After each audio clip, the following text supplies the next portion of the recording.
Hello everybody, welcome back to Bolichoso. In this video we're going to discover how to solve the biggest problem in the the biggest. One of the biggest problems in the world, which is the climate change. First of all, we have to understand what is the problem. Well, the problem is that there are greenhouse gases in the atmosphere and they are highly concentrated. So, if we compare the amount of greenhouse gases today with the historical, we'll see a huge difference, and we are going to see this in a graphical. Before we begin, I have to explain the graphic. In the x-axis we have the time in thousands of years, and in the y-axis we have three different quantities. First, the CO2 in ppm. By the way, ppm means parts per million, which is something similar to a percentage. Below the CO2 we have the temperature in Celsius, and below that the sea level in feet.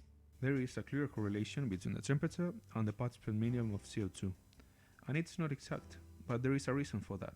Link in the description. Until now, the CO2 has been under the 300 ppm, but now it's over 400. This means that the temperature will increase 1 degree Celsius in the years to come. And is this that big of a deal? Well, there is an explanation also in the description. But basically, many ecosystems will be altered, provoking the extinction of many plants and animals.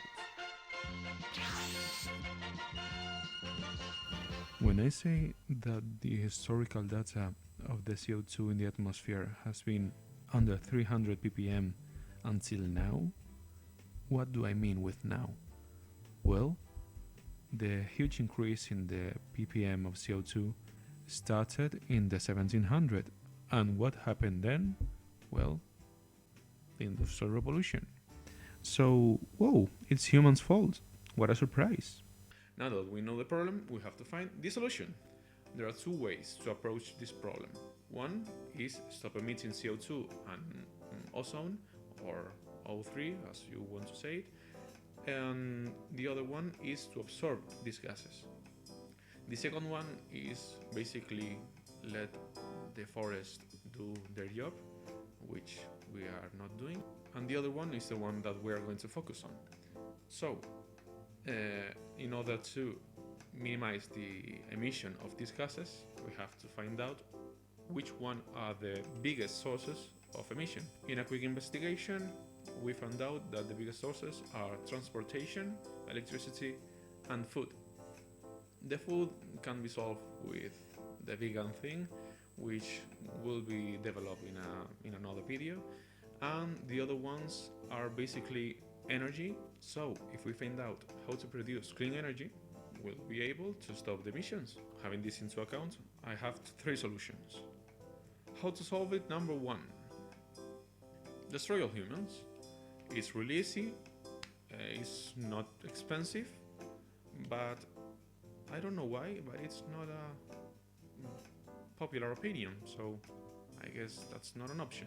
How to solve it? Number two, move to another planet, which actually we are working on it.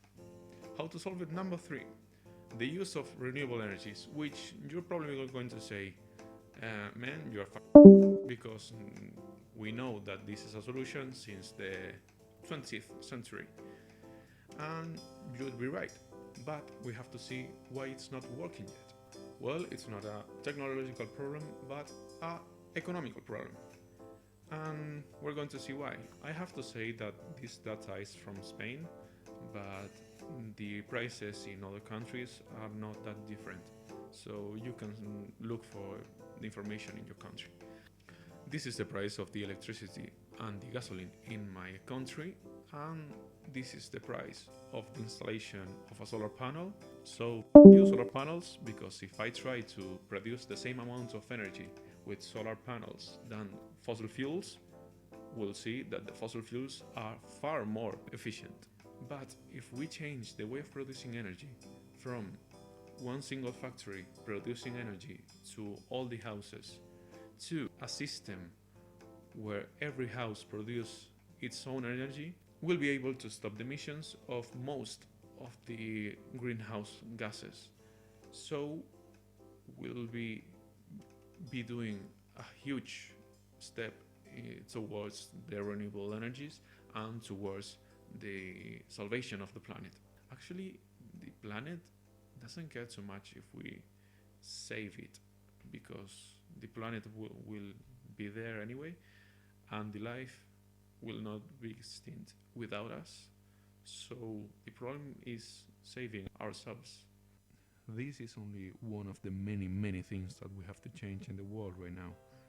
And I know it's not a simple thing, and it might seem like an utopia right now, because we have to change the entire structure of the electric system in our cities and towns. And it's not immediate, but there are examples of succeeding in this matter, like Casa Pueblo in Puerto Rico. They are a little community where they only work with renewable energies, and they prefer to be this way. The thing is that the more we install renewable energies in our houses, the better. So do your homework and do it right now. You are in quarantine anyway, so take your time. You have to install it in your house. Being realistic, do I hope that you are going to listen to me and install solar panels in your house? No, I know you're not going to do it, because I think there is no hope left. But maybe it will work for some people? I don't know. It's worth a try. This ending is kinda sad. Here's a picture of my dog pooping. So cute, I know, you're welcome. Remember to check the links in the description for improving your knowledge in this matter, and to see other recommendations that I have for you. And I'll upload some more videos like this, but I won't be going deeper in the subject. But there are other YouTube channels that are more specific and have more to say than me, so check them out. In my first video, I said that I would upload each week or every 2 weeks, and it's been 3. So sorry in the first place, and I won't promise any upload timing, for now at least, because I have a lot to learn about editing and how to make videos. So yeah, that's it for now, I guess. Finally, my social media is active. You can find me on Twitter, Instagram, Twitch and TikTok. And I don't know how will I be using these apps, but they are there, so if you follow me, you'll know what kind of content will I make. That's all for now. See you soon.